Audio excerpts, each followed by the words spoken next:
करकान्तियुतं तव नौमि सरस्वती पादयुगं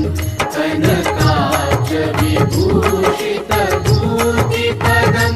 भवभावविभाषितभिन्नपदं प्रभु चित्समाहित साधुपदं तव नौमि सरस्वती पादयुगं भवसागरभञ्जनगीतिनुतं प्रतिपा